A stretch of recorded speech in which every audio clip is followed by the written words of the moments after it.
They laughed when a quiet cowboy began digging into the frozen hillside outside his small Wyoming town.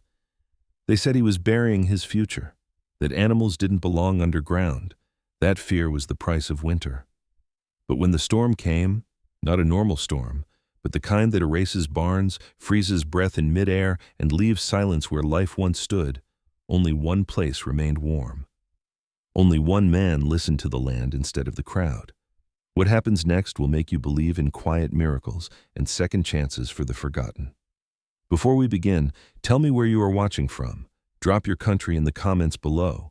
And if you believe no child or animal should ever face fear alone, hit subscribe now and share this story with someone who needs hope. Spring came late to Laramie, Wyoming, the way a wary animal comes to a new waterhole. Slow, suspicious, ready to bolt. The town sat high and exposed, a rough little grid of weathered buildings and hitching posts pressed into a wide, wind-combed plain. On clear days, the mountains stood off to the west like a row of blue teeth. On most days, the sky looked undecided, and the air carried that thin, dry chill that could turn warm in the sun and cruel again the moment a cloud crossed over. Folks in Laramie talked about winter the way sailors talk about storms. Not as memory, but as a debt the season would collect.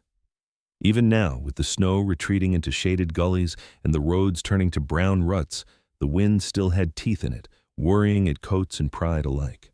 Silas Merriweather rode in from the South Road at mid-morning, moving at the steady, economical pace of a man who'd learned that haste was just another way to waste strength. He was 33, with a build that said, he worked with his hands for a living, broad across the shoulders but not bulky, lean in the waist, long in the thigh from years in a saddle. His face was all angles, a sharp cheekbone line, a nose that had been broken once and healed with a slight bend, and a jaw that looked carved rather than grown. He wore a short, dark beard kept close to the skin, not for fashion, but because windburn stung less when it had something to catch on. His hair was a deep brown, nearly black when wet, usually tucked under a dust-stained hat that had seen enough seasons to soften at the brim. People called him Weather, partly because Merriweather sounded like a forecast, and partly because he had a habit of glancing at the sky like he was reading a ledger. Silas had been a drover, then a ranch hand, then a man working his own small spread at the edge of town. He didn't speak much unless he had something worth the breath, but when he did speak, it was plain and calm, like he'd already argued. The point with himself and found no need to fight anyone else about it. There was a reason for that calm. Years earlier, out on a winter trail near the Medicine Bow Range, Silas had watched a friend, one of those loud, laughing men who seemed too alive to be harmed, go stiff and quiet in a sudden whiteout. The wind rose like a thrown blanket, the temperature dropped like a trap door, and the world turned to swirling milk. They found shelter too late. The friend didn't die with drama. He died with a sort of baffled stillness, as if he couldn't believe the weather would do what it had always threatened. Silas carried that memory like a small stone in his pocket, not heavy, but always there, always reminding him how fast foolishness could become grief. His place sat on a south-facing hillside outside town, a piece of land that most folks had dismissed as awkward. The slope rose about 20 feet over a short run, enough to make building a nuisance if you insisted on flatness.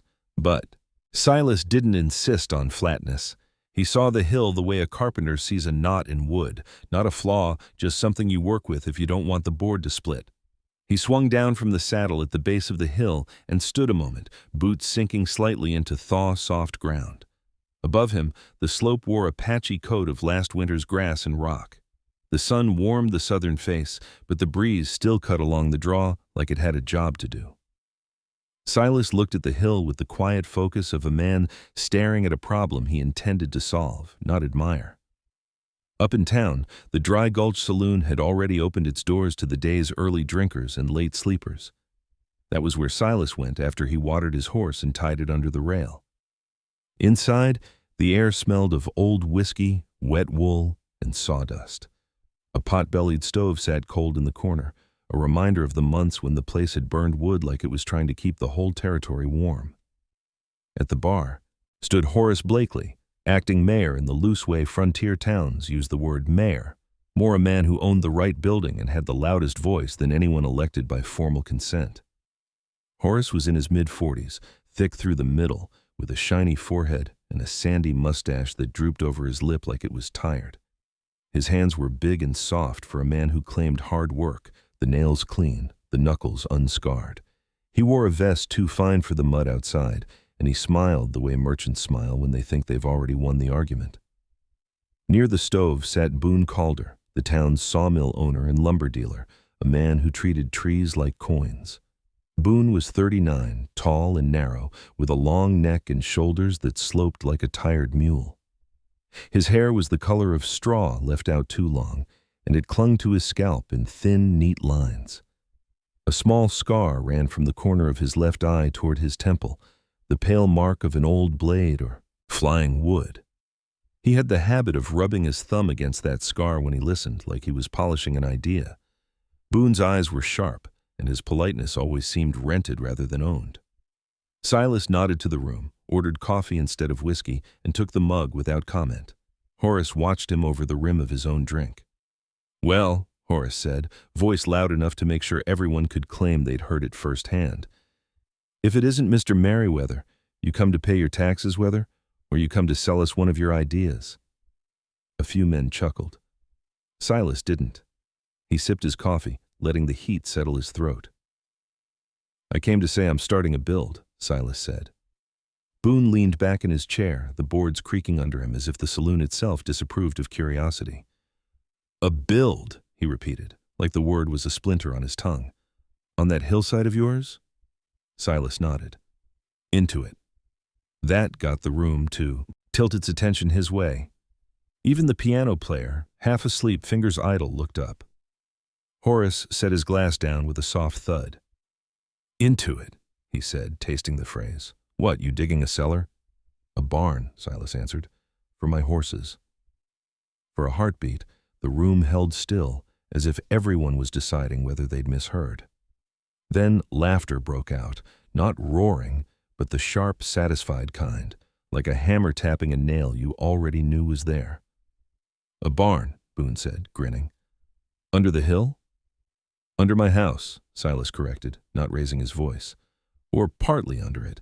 The floor of the house will sit above the back portion." Horace laughed again, louder this time, and spread his hands like a preacher presenting a miracle. "You hear that? Weather's going to stable horses under his own living room. That's not ranching, that's inviting trouble. Smell'll drive him out, moisture'll rot his boards, roof'll cave, and take his whole life with it." A man at a nearby table, an older rancher with cracked hands and a face like sun-dried leather, shook his head. "Animals don't like holes," he muttered. "That's where predators wait." Silas listened, taking it in without flinching. He had expected this.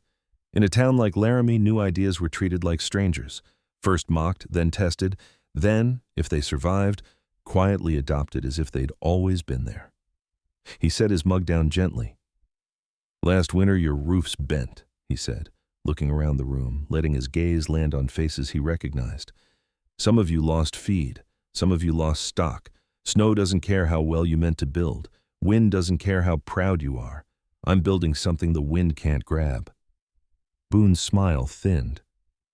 "And what are you building it with, Weather? Dirt?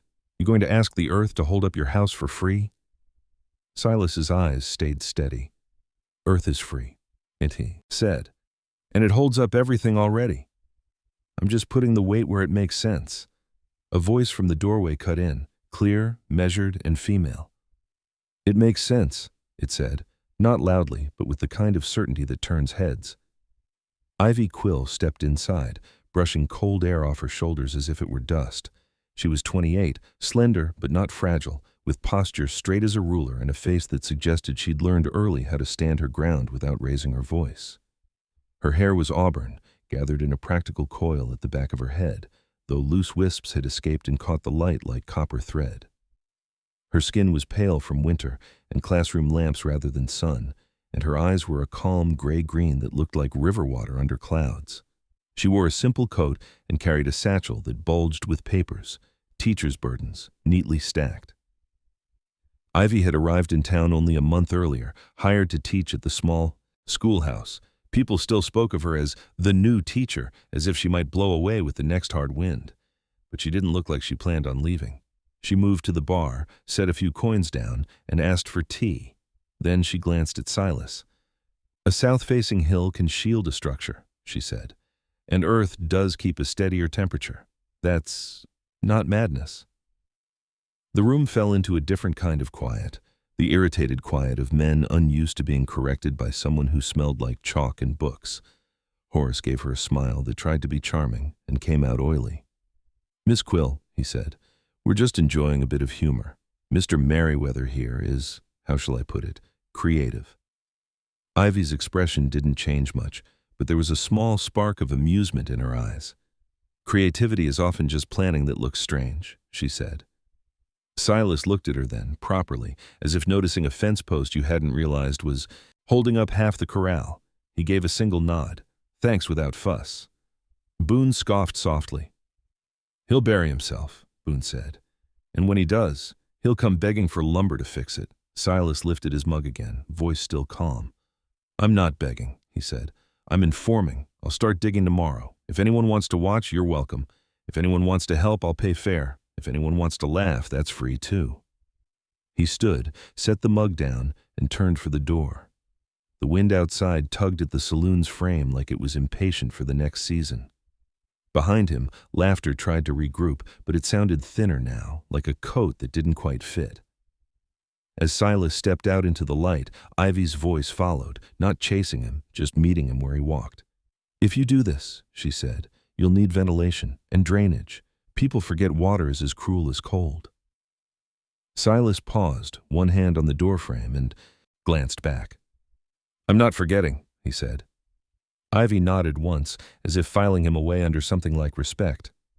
Silas tipped his hat, not a flourish, just a practical motion, and went out into the hard spring wind.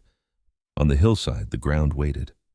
The town waited too, in its own way, half hoping for a spectacle, half fearing he might be right. And beneath all that waiting, winter kept its ledger, quiet as a sleeping god, ready to return when the sky decided it was time to collect. Morning came hard and bright, the kind that made every sound feel sharper than it ought to be. The wind had dropped during the night, but it left behind a cold clarity, as if the air itself had been scrubbed clean and found wanting. Silas Merriweather stepped out of his cabin before the sun cleared the ridge, breath ghosting faintly as he pulled on his coat. The hill rose in front of him, quiet and unmoved by yesterday's laughter, its south-facing slope already catching the earliest light. It did not look welcoming. It did not look hostile either. It looked patient, which Silas had learned was far more important. Behind him, 6 horses shifted in the small corral, their movements accompanied by the soft clink of tack and the low, familiar sounds of animals waking to routine. Old Halo stood apart from the others, his gray coat mottled like stone left too long in a river. He was nearly 18, past his best years, with a sway in his back and clouded eyes that missed fine detail but caught motion well enough. What Halo lacked in speed, he made up for in steadiness. He had survived bad winters, long drives, and one fall that should have broken his leg, and did not. Silas trusted him the way a man trusts something that has already proven it will not panic when panic would be easier. At Silas's heel trotted Brim, a rough-coated cattle dog of uncertain lineage and absolute loyalty. Brim was 5, black and white with a scarred left ear that folded oddly at the tip, the result of a kick taken years earlier when he'd been young and foolish enough to crowd a nervous steer. The injury had not dulled him. If anything, it had sharpened his caution. Brim watched everything with dark, intelligent eyes, head tilting slightly as if weighing decisions no one else could see. Silas took up his shovel and walked to the base of the hill. He paused there, setting the blade against the soil, boot resting on the iron edge. He didn't rush. He marked the place with his eyes first, imagining the line of the entrance, the angle of the slope, the depth that would put the back of the space beneath where his house would eventually stand. He had drawn this a dozen times on paper, measured it twice more with rope and stake, but there was something different about standing in front of it with the tool in hand. This was the point where thinking ended and effort began. The first cut went in clean. The ground, softened by thaw, gave way with a dull, honest sound. Silas levered the soil free and tossed it aside, where it landed with a soft thump. Brim jumped back, then circled, as if surprised that the hill had allowed itself to be wounded so easily. Silas worked steadily, not fast, not slow, finding a rhythm that let his body do what it knew how to do. The sun climbed, the shadow of the hill shortened, sweat gathered at the back of his neck beneath his collar. By mid-morning, the sound of hooves announced company. Silas straightened and turned to see Ezra Pike riding in from the town road. Ezra was 41, lean as a fence rail, with a narrow face and a mustache he waxed into careful points, an affectation that had survived 2 marriages and 1 near-fatal bout of pneumonia. He wore his hat low and his coat buttoned high, as if bracing against insult. Ezra made his living hauling freight between towns, a job that taught patience the hard way. It had also taught him to mind his own business until curiosity outweighed caution. He reined in and looked at the growing pile of dirt, then at the shallow bite already taken out of the hill. "You actually started," Ezra said, not smiling. Silas nodded. "I said I would." Ezra dismounted, boots hitting the ground with a hollow sound. He squinted up the slope, then back at Silas. "People in town are talking," he said. "They're placing wagers on how long before you give up." "People always place wagers," Silas replied. "It gives them the feeling of participation." Ezra snorted, sound halfway between a laugh and a cough. "You're serious about this," he said, more observation than question. Silas leaned on the shovel handle. "Serious enough to finish it." Ezra studied him for a long moment. There was something in his gaze that went beyond curiosity, an old, half-buried resentment perhaps, the memory of winters spent burning freight crates for heat, of watching good horses shiver under thin shelter. "I'll come by again," he said finally. "Not to help, just to see." "That's fair," Silas said. Ezra mounted and rode off, glancing back once, as if expecting the hill to collapse in protest. It did not. The work grew heavier as the day went on. The soil changed from loose top layer to denser earth, packed and stubborn. Silas adjusted, using his weight more than his arms, driving the blade in with the heel of his boot, levering the ground free in thick, reluctant slabs. He piled the dirt carefully to one side, already thinking ahead to where it would be spread later to level the ground near the future house site. Waste offended him. Effort wasted offended him more. Near noon, Ivy Quill appeared at the edge of the property, her satchel slung over one shoulder. She walked carefully, boots picking their way over uneven ground, skirt hem held just clear of the mud. In daylight, her features were clearer than they had been in the saloon. There was a faint freckling across the bridge of her nose, and her hands, when she removed her gloves, bore the faint chalk stains of her profession. She watched Silas work for several minutes without speaking, eyes tracking the line of his cuts, the angle of the slope. "You're going straight in," she said at last. "Straight enough," Silas replied, setting the shovel down and wiping his hands on his trousers. "The slope gives me an entrance without stairs. Horses won't like stairs." She nodded, approving. "They don't like sudden changes in footing," she said. "It makes them nervous." Silas raised an eyebrow. "You know horses?" "Enough," Ivy said. "My father kept 2 when I was a girl. I mostly learned what not to do."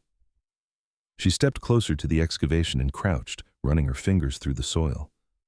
"This is good earth," she said. "Not too sandy. It'll hold shape if you shore it properly."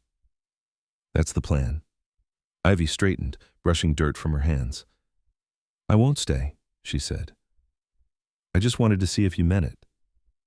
There was a small smile there, restrained but genuine. "You do?" Silas met her gaze. "I do." She hesitated, then reached into her satchel and drew out a folded sheet of paper. "I made notes," she said, almost apologetic. "Ventilation ideas, passive flow. You don't have to use them." Silas took the paper carefully, like something that could tear if handled roughly. "I'll read them," he said. "Thank you." Ivy nodded once and turned back, toward town, leaving behind the faint scent of soap and cold air. Brim watched her go, tail giving a single thoughtful wag. By afternoon, the sun had warmed the slope enough to take the edge off the chill, but the work did not ease. Silas felt the strain in his shoulders and lower back, a deep, familiar ache that spoke of progress. He stopped periodically to check the cut, to ensure the walls stayed true, the floor level. He thought of the ceiling that would one day span this space, of the posts that would stand like a man-made grove, each one sharing the burden. He was not an engineer by training, but he understood weight and consequence. He had seen what happened when men guessed wrong. Late in the day, another visitor arrived, this one uninvited and unannounced. Boone Calder stood at the edge of the property, hands hooked into his vest pockets, his long frame silhouetted against the lowering sun. He had not brought a horse. He had walked, which in Boone's case meant intention. "You've dug yourself a hole," Boone said, eyes flicking from the excavation to Silas's face. "I'm digging," Silas corrected. "The hole comes later." Boone's mouth twitched. "You'll need timber," he said. "A lot of it. Posts, beams, more than you think." "I know." Boone rubbed the scar near his eye, a habit resurfacing when he was unsettled. "Lumber isn't cheap," he said, "and mistakes cost double." Silas regarded him evenly. "I'm not asking for charity." Boone exhaled sharply. "I'm not offering it." He paused, then added, "But I don't want to see a man crushed under his own house." There it was, the thing beneath Boone's mockery. Fear, practical, and unromantic. Boone had lost a brother years back when a mill support failed. The story was well known, though Boone rarely spoke of it. The scar by his eye came from that day, a flying splinter, a moment too slow. It had taught him to distrust anything that promised, more than it could bear. "I won't rush," Silas said quietly, "and I won't underbuild." Boone studied him for a long moment, then nodded once, stiffly. "I'll check in," he said, "not as a friend, as a man who sells wood." "That's enough," Silas replied. Boone turned and walked away, his long shadow stretching across the ground like a question that had not yet decided on an answer. As evening settled, the temperature dropped again, the warmth of the day bleeding out of the land. Silas stood at the edge of the excavation and looked at what he had accomplished, a shallow but clear beginning, a line drawn where there had been none. It was not impressive, it would not inspire songs, but it was real. He led the horses closer, letting them sniff the disturbed earth. Most of them snorted and stepped back, ears flicking, uncertain. Old Halo lowered his head and breathed in deeply, then nudged the edge with his nose, unafraid. Silas rested a hand on the old horse's neck, feeling the steady pulse beneath the skin. "Not today," he murmured. "Soon." The wind returned after sunset, sliding down from the high ground with quiet persistence. Silas banked the fire, fed the horses, and sat on the cabin steps with Brim at his feet, the dog's warmth a small comfort against the coming cold. The hill loomed in the dark, unchanged in shape but altered in meaning. It had been cut, and it had not protested. That was enough for one day. Tomorrow the cut would go deeper. The second week of digging began with a change in the weather, subtle but unmistakable. The mornings came colder again, thin ice skinning the water trough by dawn, while afternoons turned strangely warm under a pale, washed-out sun. Laramie did this every spring, offering mercy with one hand while quietly sharpening the other. Silas Merriweather felt it in his joints before he saw it in the sky. This was the season that punished impatience. It also punished hesitation, though fewer men admitted that. The cut into the hill had grown deeper, wide enough now that a man could stand inside without feeling like he was trespassing into something unfinished. The earth walls rose on either side, compact and dark, smelling faintly of minerals and old moisture. The air inside the excavation was noticeably calmer than outside, sheltered from the wind that worried endlessly at the open land.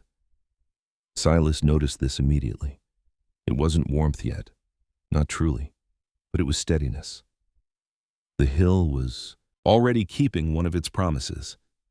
Silas worked shirt-sleeved by mid-morning, sweat tracking down his spine despite the cool air. He had learned to pace himself, breaking the work into measured hours, stopping before fatigue could turn into carelessness. His hands were blistered again, skin toughening in layers, each one a small record of effort. Brim lay just outside the entrance, head on his paws, eyes following every movement, ears twitching at distant sounds. The dog did not like the hole, not yet. He trusted Silas, but trust did not erase instinct. Holes meant uncertainty. Still, he stayed. Old Halo watched from the corral above, ears forward, head lifted. When Silas took breaks, he climbed the slope and rested his forehead briefly against the horse's neck, breathing in the familiar scent of hay and dust and animal warmth. It grounded him. Halo's presence was a reminder that this work was not about cleverness. It was about responsibility. By the third day, Silas struck a kanitaki, denser layer of earth, clay mixed with stone that resisted the shovel with stubborn indifference. Each strike rang differently, a duller sound that vibrated up his arms. He adjusted his approach, using a pick now, chipping away carefully rather than forcing the tool. This slowed him down, but it also sharpened his attention. Underground work did not forgive arrogance. He spoke aloud sometimes, narrating the task as if teaching an invisible apprentice. It helped him think. Late one afternoon, a wagon rattled up the track toward the property, its wheels complaining loudly over ruts. Silas straightened and shaded his eyes. Two men rode on the bench seat. One he recognized immediately. Samuel Griggs climbed down first. He was 50 if he was a day, broad-chested with a thick gray beard that forked naturally at the chin, giving him the look of a man carved out of an older century. His shoulders were still powerful, though his movements had grown economical over the years, shaped by injury rather than age. A decade earlier, Samuel had been thrown from a collapsing roof beam during a barn build south of Cheyenne. He had survived, but the fall left him with a permanent stiffness in his left leg and a pronounced limp. Since then, he built slower and thought longer. People listened when Samuel Griggs spoke about structures because he had learned the cost of being wrong. The second man was younger, maybe 22, with sandy hair and an earnest expression that had not yet learned caution.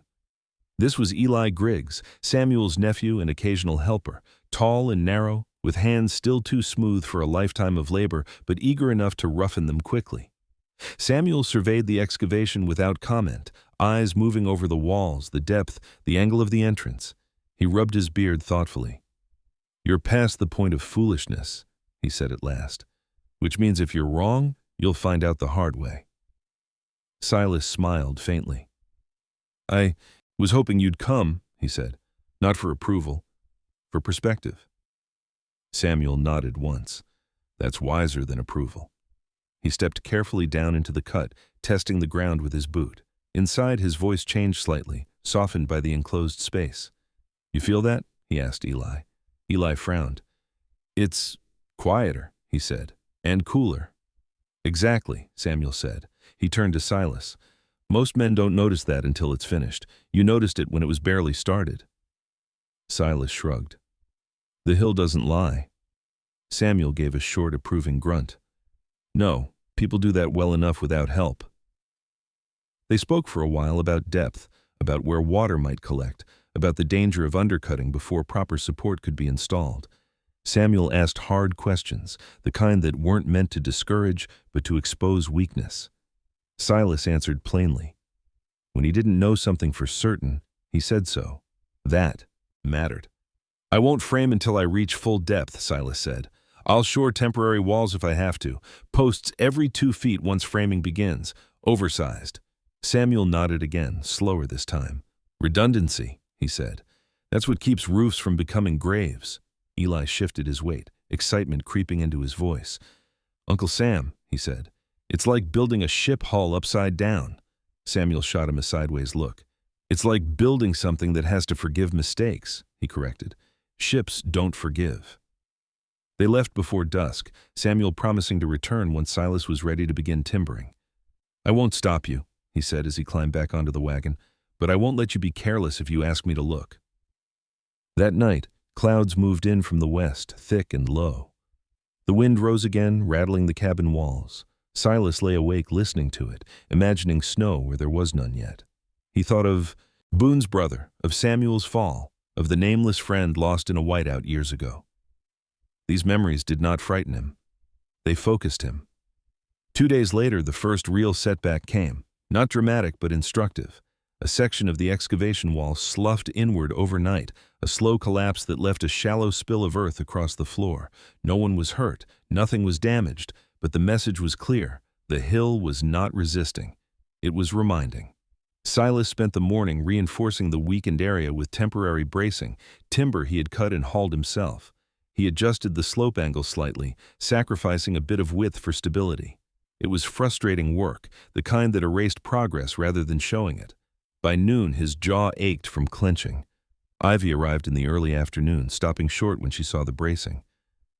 "Something went wrong," she said, not accusing, just observant. "Something taught me something," Silas replied. He explained the collapse, what he had changed. She listened carefully, eyes moving from the supports to the wall beyond. "That's not failure," she said. "That's adaptation." Silas looked at her, surprised by how much he needed to hear that. "People don't usually frame it that way. They prefer clean stories," Ivy said. "This isn't one." She stayed longer that day, handing him water, holding board steady when he worked alone. They didn't talk much. They didn't need to. Brim eventually crept closer to the entrance, reassured by her calm presence, and lay down inside the edge of the cut, just far enough that he could still see the sky. By the end of the week, the excavation reached its intended depth. The space felt different now, less like a wound in the hillside and more like a room waiting to be finished. The air inside held steady, even as a cold snap swept through the valley, frost whitening the grass by morning.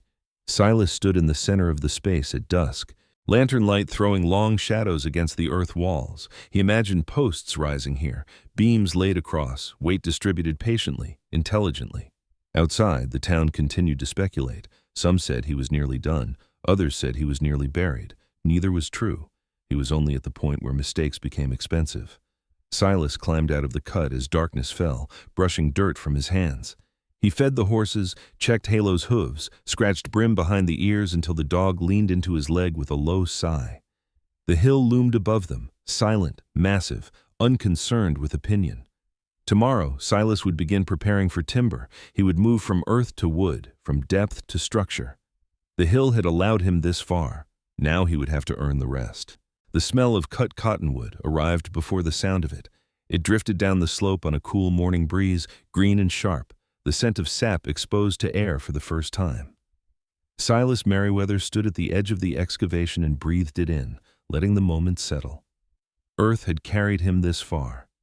Now it was time to ask wood to do its part. He had chosen cottonwood not out of sentiment but necessity.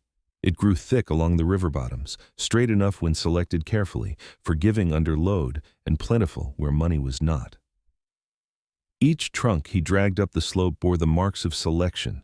No spiral grain, no hidden rot, no old lightning scars that might weaken the heart.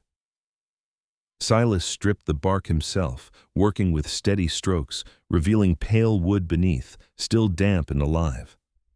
The posts would dry slowly underground, protected from sun and wind, shrinking into their final shape where they stood. It was not elegant.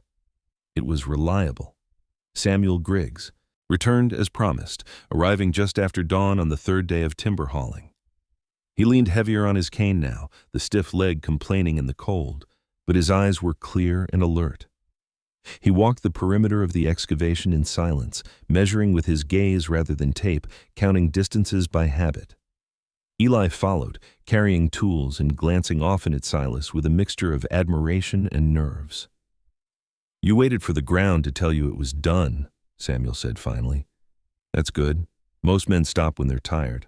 That's how roofs learn to fall." Silas nodded. "I won't set posts until you're satisfied with spacing." Samuel snorted softly. "You already know you're spacing. You just want someone else to say it out loud." That was fair. They marked positions together, driving stakes into the floor of the excavation, every 2 feet in a careful grid. It looked excessive to the untrained eye, like fear made visible. But fear, when handled properly, became margin. Samuel approved the plan without embellishment. "If one fails," he said, tapping a stake with his boot, "the others won't notice." The work of setting posts was slow and punishing. Each trunk had to be stood upright, settled into a shallow socket cut into the floor, checked for plumb, then braced until the beams could lock it in place. Silas and Eli worked in rhythm, sweat and breath fogging the air despite the chill outside. Brim hovered at the entrance, uneasy but curious, occasionally stepping inside to sniff the new forest rising where open space had been. Old Halo was brought closer that week, tied where he could see the activity. The old horse watched with patient eyes, ears flicking at the thud of wood meeting earth. He did not spook. He did not shy. Silas found comfort in that. Animals understood stability in ways people often forgot. By midweek, Boone Calder appeared again, this time with a wagon load of squared beams lashed tight with rope. He climbed down stiffly, his long frame unfolding like a folding knife, and surveyed the growing lattice of posts with open skepticism. But his voice, when he spoke, lacked its former sharpness. "You weren't joking about density," Boone said. "You could hang a train from this." "I don't plan to," Silas replied, "but I like knowing I could." Boone huffed despite himself. "These beams are sound," he said. "Overcut, if anything. You'll pay the same." Silas met his gaze. "I expected nothing else." Boone's mouth twitched. He gestured to the wagon. "I'll leave them here. You'll need help lifting." Samuel stepped in without looking at Boone. "He has help," he said. "And sense." Boone watched for a moment longer, then turned away, but not before his eyes traced the posts again, calculating, reassessing. The hill was beginning to make its argument. The beams went in next, one by one, spanning from post to post. Each was notched. Carefully, seated to distribute weight rather than concentrate it. Silas insisted on checking every joint twice. Eli learned quickly, hands growing sure, questions fewer, but better chosen. Samuel supervised with a builder's patience that had been tempered by loss. He didn't raise his voice. He didn't rush. When a beam sat wrong, he had them remove it and do it again without comment. Above ground, the weather shifted again. A storm passed through early, sleet rattling against the cabin windows and slicking the slope into treachery. Work paused for a day. Silas spent that time sharpening tools, reviewing Ivy's notes on ventilation, and repairing a loose hinge on the corral gate. Preparation had become a habit, not an event. Ivy came by that evening, bringing a loaf of bread still warm from the oven at the boarding house. She stood at the edge of the excavation and looked down into the framework of posts and beams, lantern light catching the pale wood and casting a pattern of intersecting shadows on the earth walls. "It looks like a cathedral," she said softly. Silas smiled, surprised by the word. "It's meant to hold weight, not prayers." "Sometimes those are the same thing," Ivy replied. She stayed only a short while, asking about airflow, about where moisture would go once the animals moved in. Silas showed her the shallow channels he'd cut along the perimeter, sloping toward a low point that would eventually feed a stone-lined sump. She nodded, satisfied. Practical admiration suited her better than praise.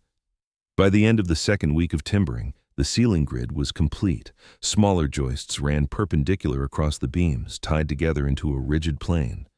When Silas walked across it, carefully at first and then with confidence, there was no flex, no complaint. Samuel watched from below, arms crossed, expression unreadable. When Silas finished, Samuel nodded once. That was all the approval he ever gave. The planking came. Next, split boards laid tight, nailed down in careful sequence.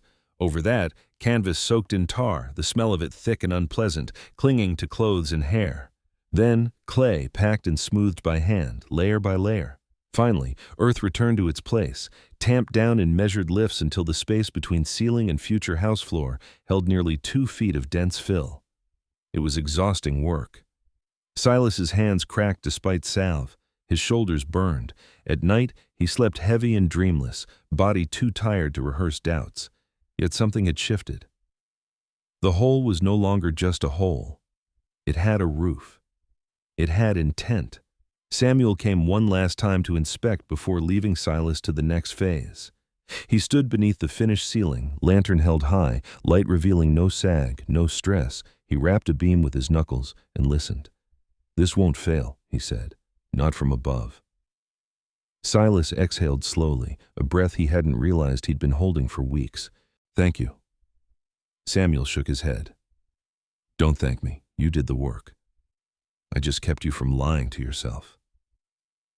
They shook hands, Samuel's grip firm despite the years.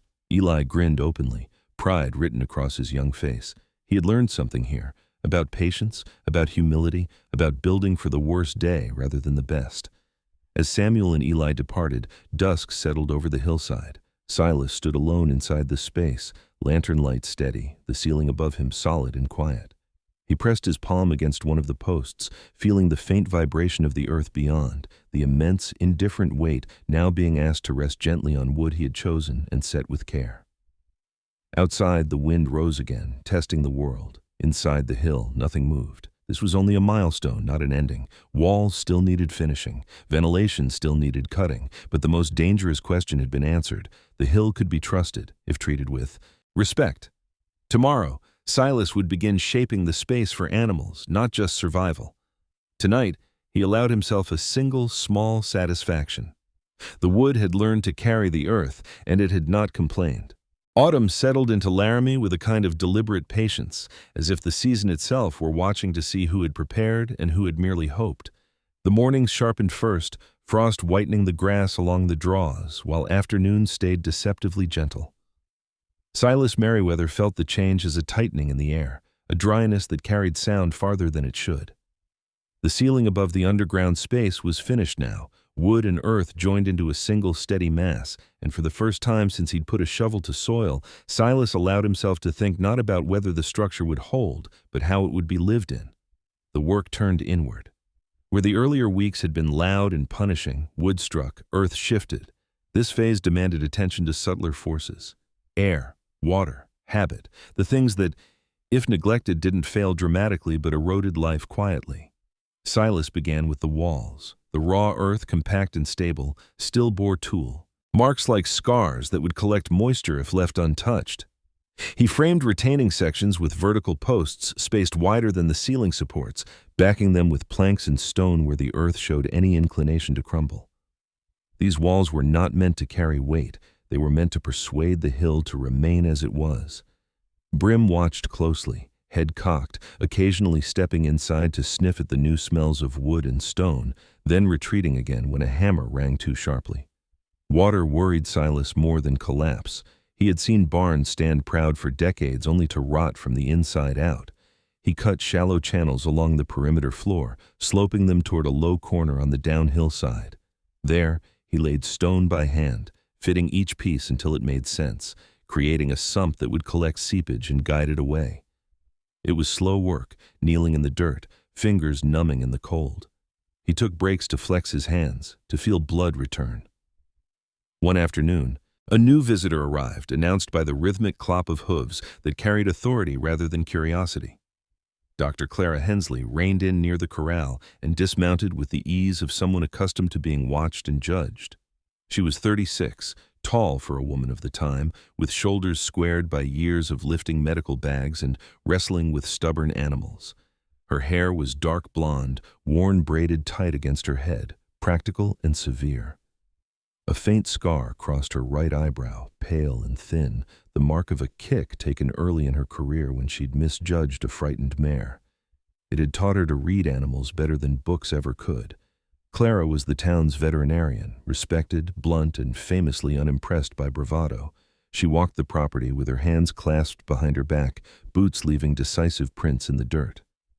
"I've heard talk," she said, her voice level, "about an underground stable." Silas nodded. "There's talk about most things." Clara's mouth twitched, not quite a smile. "Animals don't care about talk," she said. "They care about air, light, and whether the ground betrays them." She stepped down into the space without waiting for permission, eyes adjusting quickly. She stood still for a moment, listening. "It's quiet," she observed. "That's good. But quiet can turn stale." Silas showed her Ivy's ventilation notes, now creased and marked with his own annotations. He explained the plan: intake shafts near the entrance, exhaust vents toward the back, rising through the roofline of the future house to encourage draw. No moving parts, no dependence on anything that could freeze. Clara nodded slowly, walking the perimeter, measuring distances with her stride. "You'll need more than one outlet," she said. "Moisture from breath and waste builds faster underground." "I'm planning 4, Silas replied. 8-inch diameter, tin-lined." "That'll do," Clara said. "If you keep them clear." She glanced at him.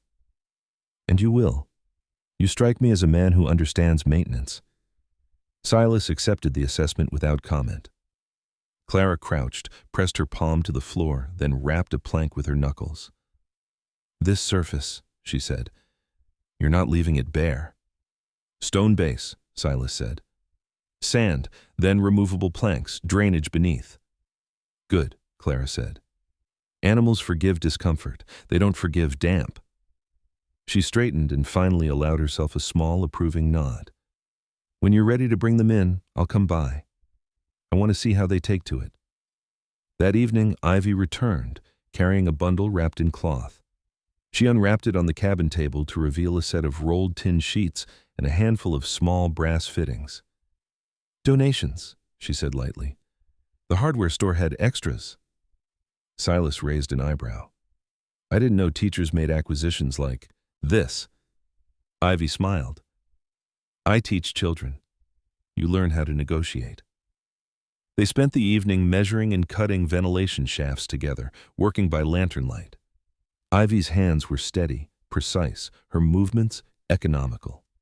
She asked practical questions, the kind that suggested she wasn't imagining the space in theory but in use. Where would light fall? How would a nervous horse see the entrance? Silas answered, adjusting plans as needed. Brim lay nearby, chin on paws, comforted by the human company and the predictable rhythm of work. By the end of the week, the vents were installed, their openings capped temporarily until the house above was built. Silas tested airflow with a smoking rag, watching the smoke curl upward and disappear. It was a small satisfaction, but real. The space breathed. The next challenge was habit, both human and animal. Silas began bringing the horses closer, tying them near the entrance for longer periods, letting them smell the interior. Hear the muffled sounds. Some snorted and pulled back, others merely watched. Old Halo, as always, was the first to accept. He stepped to the threshold and stood there, ears forward, breathing in. Silas rested a hand on the old horse's neck, feeling the familiar warmth. "Soon," he murmured again, the word becoming a promise. Not everyone approved. A man named Luther Kane rode by one afternoon, slowing his horse just enough to be noticed. Luther was 30, broad-faced with a thick, uneven beard and eyes that carried a permanent edge of resentment. He had lost 2 horses the previous winter to pneumonia after a wet cold snap and blamed everyone but himself. "You'll kill them down there," he called out. "Animals aren't moles." Silas didn't rise to it. He kept working, hammering a plank into place, letting the sound answer for him. Luther rode on, dissatisfaction trailing behind him like dust. As October deepened, the floor was finished. Stone laid, sand spread, planks fitted tight but not sealed. Silas tested drainage with buckets of water, watching it disappear between the boards, guided away as intended. The smell inside remained clean, earthy but not foul. Clara returned, inspected, approved. Ivy walked the length of the space with a lantern, imagining stalls that did not yet exist. 8, she said thoughtfully. "That's how many you're planning." Silas nodded. Enough to justify the work, not enough to overwhelm the space. "Restraint," Ivy said. "Another uncommon habit." By the end of the chapter of work, Silas stood in the center of the finished shell and took stock. The walls were stable, the floor dry, the air moving. The hill no longer felt like something he was intruding upon. It felt like a partner that required respect and vigilance. Outside, the first real cold front of the season arrived. Wind swept down from the high country, biting and insistent. Silas closed the temporary doors at the entrance and stood inside, listening as the noise of the world softened. The temperature dropped only slightly. He exhaled and watched his breath barely show. It was time. The next step would be the hardest, not building, but trusting. Soon, he would ask living creatures to step into a place that went against their nature. He would have to teach them, patiently, that down did not always mean danger. Tonight, he contented himself with the knowledge that the space was ready. Air, water, and habit had been addressed. The rest would depend on how well he led. The first snow of the season came without ceremony, a thin scattering that looked harmless until it didn't. It arrived overnight, whitening the upper reaches of the hill and dusting the corral rails just enough to make them shine in the early light. Silas Merriweather stood at the entrance to the underground space and watched the cold settle into the land like a held breath. Autumn had done its patient work. Winter was beginning its inspection. Inside, the air held steady, not warm exactly, but even, unhurried by the weather's sudden moods. Silas took that as a sign. He had built a place that could keep its temper. Now he had to teach living creatures to trust it. He started with light. Horses, he knew, did not fear darkness so much as they feared the loss of edges. Shadows that moved without explanation unsettled them. He mounted lanterns along the walls at intervals, setting them high enough to cast wide pools of soft illumination without blinding glare. He opened the Temporary doors at the entrance to let daylight spill inward, a pale ribbon that stretched across the floor and stopped just short of the back wall. The space felt longer that way, less like a cave and more like a corridor with purpose. The stalls went in next. Silas built them along the north wall, each one measured carefully, 8 feet by 8, with timber partitions rising to chest height and gaps above to let air and sound move freely. He left the corners rounded, sanded smooth, no sharp edges to catch a hip or shoulder. He had learned that lesson the hard way years earlier, when a panicked gelding had cut himself badly on a poorly finished post. Blood had a way of teaching permanence. Brim watched from the aisle, uneasy but curious, nose twitching as if trying to read the story written in wood and earth. He was not a young dog anymore, but he still carried the reflexes of a working animal, quick to react, slow to trust what could not be circled. Silas spoke to him softly as Des. He worked, the sound of his voice a constant, grounding presence. "It's all right," he said, more than once. "It's meant to be." By midweek, the stalls were complete, hay racks installed along the south wall on a raised platform to keep the feed dry. Silas hauled in the first load of hay himself, stacking it carefully, leaving space for air to pass. He wanted the smell of it to settle into the space before the horses did, familiar, comforting, unmistakably safe. Dr. Clara Hensley arrived the morning Silas decided to bring the first horse down. She dismounted briskly, breath fogging, eyes sharp as ever.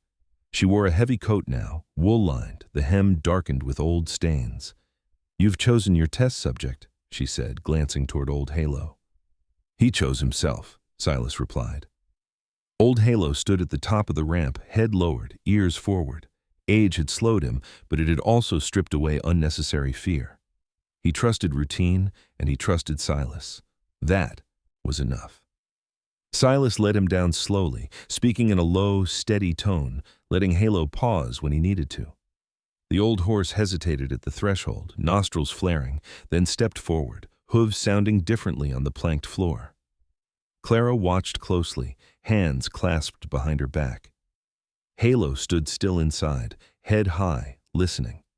The lantern light caught in his gray coat, revealing the scars of a long working life, old rope burns, a faint mark on the flank from a barbed wire incident decades past. He snorted once, then lowered his head to the hay rack and began to eat. Clara exhaled. "Good," she said. "If he accepts it, the others will follow, eventually." Silas nodded, tension easing from his shoulders. They stood together in the aisle, listening to the quiet sounds of chewing and breathing. Outside, the wind rose briefly, rattling the door, then moved on. Inside, nothing changed. The second horse was less cooperative. Juniper, a chestnut mare with a white blaze and a temperament sharpened by years of hard use, balked at the ramp, throwing her head and stamping. She was 7, strong and suspicious, the kind of horse that needed explanation she could understand. Silas did not force her. He led her away, let her calm, then tried again later with Old Halo already settled inside, visible and untroubled. That did it. Juniper followed, grudgingly at first, then with more confidence, her muscles relaxing as she reached the bottom. By the end of the day, 4 horses stood in their stalls, adjusting, learning the new sounds and smells. The temperature inside held steady in the low 50s, even as the outside air dropped into the 30s. Water in the troughs remained liquid. Clara tested airflow with a thin ribbon, watching it drift upward toward the vents. Satisfied, she turned to Silas. "Keep the routine," she said. "Clean daily, check the vents. If something feels wrong, it probably is." "I will," Silas said. Word spread. Quickly. People came to watch, standing at a respectful distance, curiosity edging out skepticism. Some asked questions, others offered unsolicited advice. Luther Kane rode by again, slowed, watched the horses descend without panic. He said nothing this time, but his expression had changed. Doubt, when left unchallenged by disaster, tended to soften. A new face appeared among the onlookers late one afternoon. Martha Reed stood near the fence, hands folded in front of her, posture straight despite the cold. She was in her early 40s, with dark hair streaked prematurely with gray, pulled back into a severe knot. Her face bore the lines of someone who had learned endurance early, deep grooves at the corners of her mouth, eyes steady and observant. She wore plain clothes, well mended, and boots that had seen better days. Martha had lost her husband to a sudden fever 2 winters ago and managed her small place alone since. She spoke rarely in public and listened carefully. "You built this yourself," she said to Silas, not a question so much as a confirmation. "With help where it mattered," he replied. She nodded once. "I lost 2 horses last year," she said quietly. "Cold, they never recovered." She did not ask to see more. She did not need convincing. She left with a thoughtful look, the kind that preceded decisions. The final horses moved in over the next 2 days. Each took the transition differently, some cautious, some curious, one stubborn until hunger overcame principle. Silas learned their patterns, adjusted where needed. He widened a stall slightly, added an extra lantern, shifted a hay rack. Habit, he reminded himself, was not imposed, it was cultivated. Above the barn, the house began to take shape, modest and square, its floor resting on the reinforced ceiling below. Silas built it with the same restraint he'd shown throughout. No excess, no flourish. Ivy came by often now, sometimes to help, sometimes simply to sit on a crate and watch the work unfold. One evening, as snow fell steadily outside, she stood in the doorway of the underground space and smiled. "It feels alive," she said. Silas considered that. "It should," he replied. "It's meant to be used." They stood there together, listening to the horses shift and sigh, the quiet language of contentment. Brim lay in the aisle now, no longer uneasy, his body stretched out comfortably, eyes half closed. The space had claimed him too. The first real test came sooner than expected. A cold snap swept through in late November, temperatures dropping sharply overnight. Outside, surface barns required extra feed and constant attention. Inside Silas's underground stable, the thermometer barely dipped. The horses ate, drank, rested. Silas checked them every few hours, habit now ingrained, but each time he found the same calm. When the snap passed, leaving behind brittle air and a sky scrubbed clean, Silas stood at the entrance and watched the horses step out briefly into the sunlight, steam rising from their coats. They returned inside willingly when he led them back. That mattered. He closed the doors and leaned against the frame, feeling the solid reassurance of wood and earth at his back. This chapter of the work was done. The animals had accepted the ground as home. The hill had accepted them in return. Winter would bring harsher tests. Storms would come with teeth bared. But the most uncertain step, the one that required trust rather than tools, had been taken. The rest would be proof. The warning signs arrived quietly, the way real danger often did. The barometer fell first, slow and deliberate, the glass needle slipping downward while the sky remained deceptively clear. Then came the wind, not violent at first, just persistent, testing doors, probing corners, learning the shape of the land. Silas Merriweather noticed all of it. He always did. By the time the weather turned its full attention toward Laramie, he had already begun preparing for a question he knew would not be asked politely. Snow started in the late afternoon, fine as sifted flour, carried sideways on a wind that had found its voice. By nightfall it thickened, the flakes growing heavier, wetter, piling against fences and filling the low places with quiet urgency. The temperature dropped sharply after sunset, the kind of drop that stiffened breath and made wood complain. Silas finished his rounds early, checking the horses, testing the vents, ensuring the sump ran clear. Inside the underground stable, the air remained calm, the lantern steady. The animals shifted, snorted softly, then settled again. They had learned the place. That mattered more than anything he had built with his hands. Above them, the house took the storm on its shoulders. Snow collected on the roof, weight increasing by the hour. The wind drove itself into every exposed edge, rattling shutters, moaning along the eaves. Silas fed the small stove, not to chase the cold so much as to keep routine intact. Ivy sat at the table, marking papers by lamplight, her brow furrowed in concentration. She had chosen to stay that night, the boarding house in town already half buried by drifts and the roads turning treacherous. "It's coming in hard," she said, glancing up as a gust struck the wall like a thrown fist. "It will," Silas replied, "and it won't stop just because we're tired." They listened together as the storm gathered itself, the sound deepening into a constant roar. At midnight, the temperature plunged further. Silas pulled on his coat and descended through the trapdoor into the stable, lantern in hand. The thermometer inside read 48 degrees. He checked water, liquid, unfrozen. He checked the vents, drawing steadily, the faint pull of air a whisper against his cheek. The horses stood quietly as he hissed, eyes half-lidded, chewing hay. Old Halo lifted his head and breathed out slowly, content. Silas climbed back up and closed the hatch. Ivy watched him, questions in her eyes. "Is it holding?" she asked. "It's doing what it was built to do," he said. The storm worsened before dawn. Wind speeds climbed, shrieking across the open land, snow driving itself into drifts that climbed fences and swallowed gates. Somewhere out there, boards would be failing, roofs would be groaning. Silas knew the sounds, even when he could not hear them directly.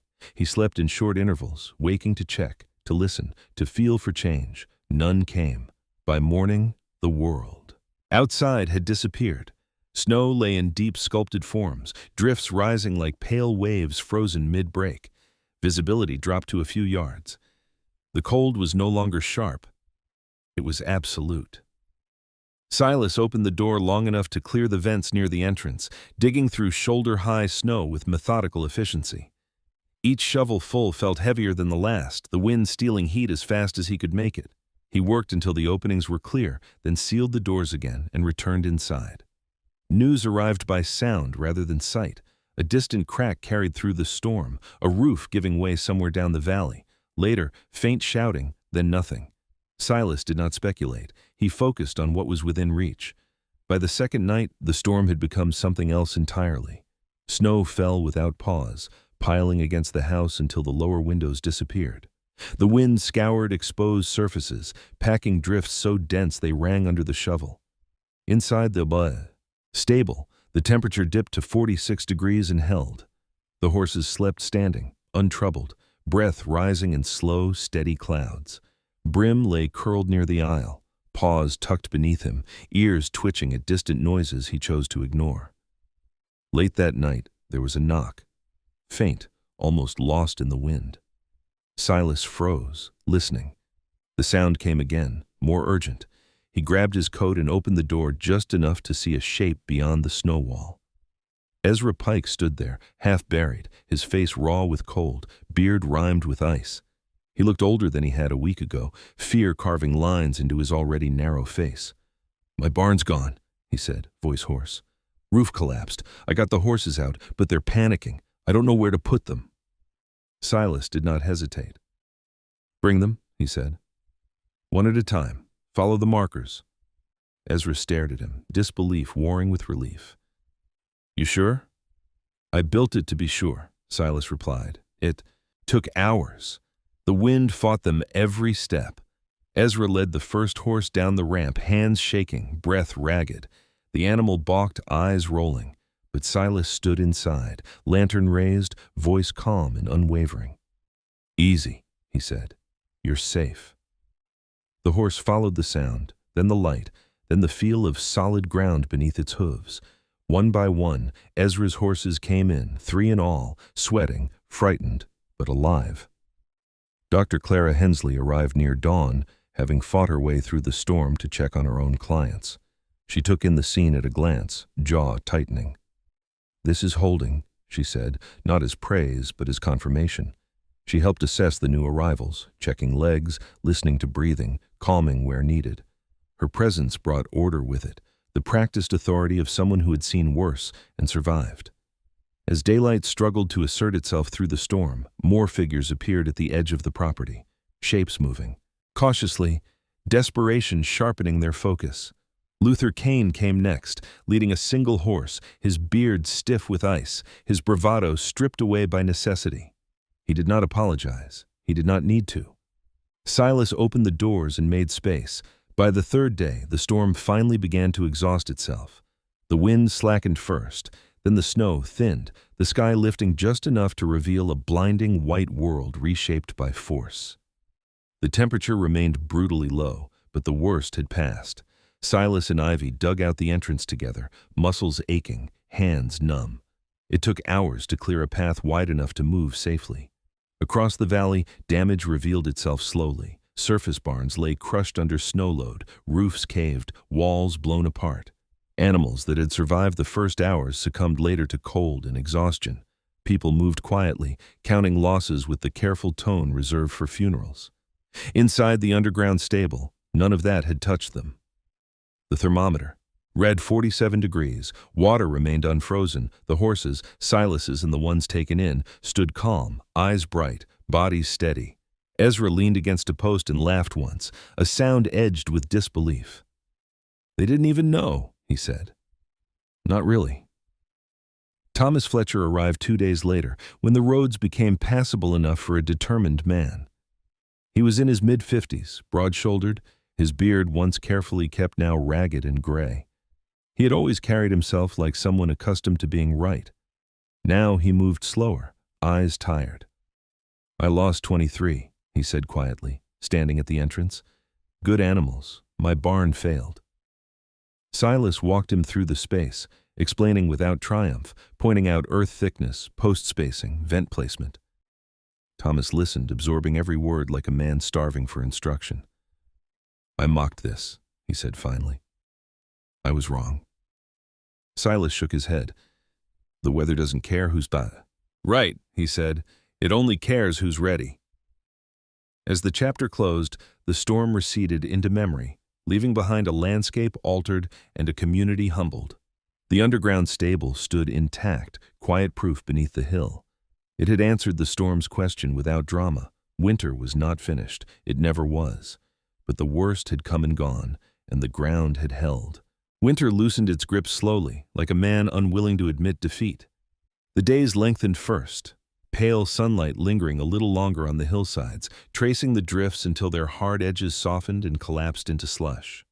Laramie emerged from the storm altered, roofs patched with mismatched boards, fences reset at odd angles, empty stalls standing like accusations.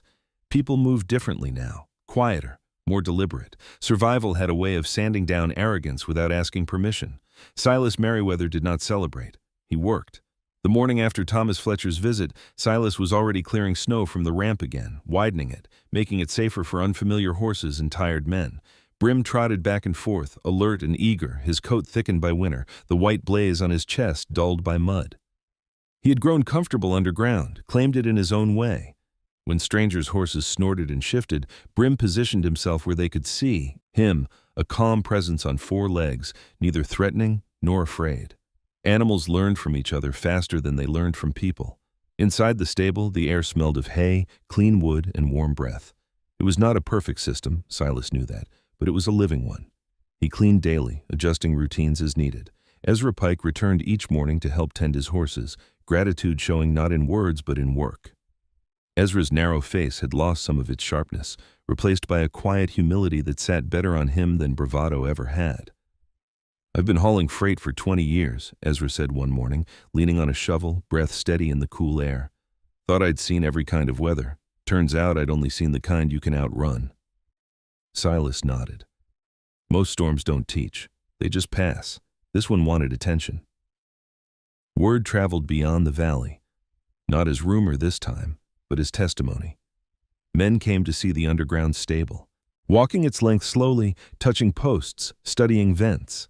Some asked careful questions, others simply stood, absorbing the idea that protection did not always mean height.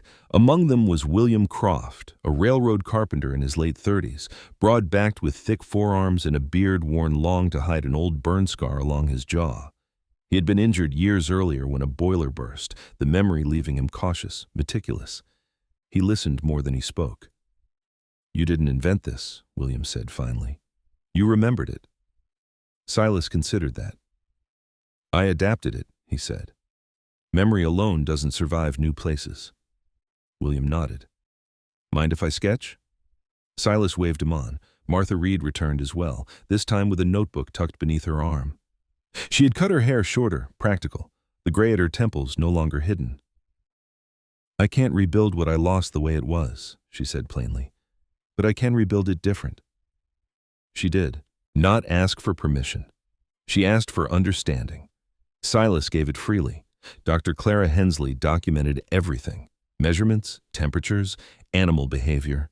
She approached the space like a problem worth preserving. "People forget," she said, writing quickly, breath fogging. And when they forget, they repeat losses. She sent copies of her notes to the Territorial Agricultural Office, not for praise, but for record. Above the stable, the house settled into its final shape. Modest, square, warm in ways that mattered. Heat rose gently from below, reducing the need for constant fire. Ivy noticed it first, laughing softly one evening as she set a kettle down. "The floor's warm," she said. "You've built a house that remembers its purpose." Silas smiled. "It remembers what's underneath." Their relationship shifted quietly, without declaration. Ivy stayed more often now, her satchel leaning permanently by the door. She helped organize supplies, taught. Silas's neighbors' children in the evenings when the schoolhouse was too cold to gather in. She had a way of making space for others without losing herself, a balance Silas admired deeply. They spoke of the future not in grand plans but in small certainties, where to plant come spring, how many animals the land could truly support. One afternoon, as snowmelt trickled down the hillside, Thomas Fletcher returned again. He carried no horse this time, only himself. He had trimmed his beard, though the gray remained. "I've been thinking," he said, hands clasped awkwardly. "I spent years building up. Bigger barns, higher roofs, more wood. I never thought about going down." He paused. "If you're willing, I'd like to learn." Silas studied him for a moment, then nodded. "I won't build it for you," he said, "but I'll teach you how to think about it." Thomas accepted that without argument. By early spring, the valley began to change, where once there had been only surface barns and open corrals. Survey stakes appeared along hillsides, not copies of Silas's work, none exactly the same, but interpretations, some partially buried, some banked into slopes, each adapted to land and need. The laughter that had once followed Silas through town had thinned into something else, curiosity edged with respect. The underground stable became less of a refuge and more of a reference. Silas did not charge for advice. He asked only that people build carefully, responsibly. Boone Calder, pragmatic as ever, adjusted his inventory, offering beams cut to sizes better suited for underground load distribution. He never apologized outright, but his actions did not require translation. Winter retreated at last, leaving behind damp earth and the promise of work that did not involve survival. The horses were let out longer each day, stretching stiff muscles, rolling and thawing dirt. They returned willingly to the stable at night, a habit now ingrained. Old Halo stood at the entrance one evening, watching the sunset paint the sky in bruised colors. He breathed out slowly, then turned and walked inside without being led. That was the moment Silas noticed what had truly changed. Trust had replaced novelty. The extraordinary had become ordinary. That was the measure of success. On a mild afternoon, Ivy stood beside Silas on the hillside, the ground soft beneath their boots. Below them, the stable lay quiet, invisible to anyone who did not know where to look. "They mocked you," she said, not accusing, just stating fact. "And now they're learning." Silas shrugged lightly. "Mockery is cheap. Learning costs more." She smiled at that, then took his hand, fingers warm despite the breeze. It felt right. Not dramatic, not sudden, like something built carefully over time. As the chapter closed, Laramie returned to its routines, mended, not healed, but wiser. The underground stable remained beneath the hill, unseen and indispensable. It had done what it was meant to do, protect life when it mattered most, then fade into usefulness. Silas did not think of it as victory. He thought of it as alignment, between land and idea, between memory and necessity, between people and the ground that held them. And when the next winter came, as it always would, there would be fewer surprises. Not because the weather had softened, but because the people had learned where safety sometimes lived, not above, but within. And when the storm finally passed, there was no trumpet sound, no thunder to announce a miracle. Just horses standing quietly, warm and alive, beneath a hill no one believed in.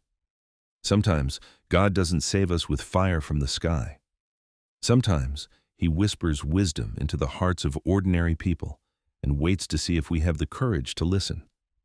Silas didn't defeat the storm. He prepared for it. And maybe that was God's grace working through steady hands, patience, and faith in something deeper than fear. In our own lives, we face storms too. Illness, Loneliness, loss, seasons where the cold feels endless, and we pray for miracles. Big ones, loud ones, but often the miracle is quieter. It's the door that stays open, the warmth that holds, the shelter we built long before we knew we would need it. If this story touched your heart, take a moment to reflect. Where has God protected you in ways you didn't notice at first? Share your thoughts in the comments below. Your words may be the comfort someone else is praying for. Please share this story with someone who feels forgotten tonight. Subscribe to the channel so these stories of hope can reach more hearts. And wherever you are watching from, may God bless you. May He place peace over your home, strengthen your spirit, and warmth around every child and animal who needs shelter. Amen.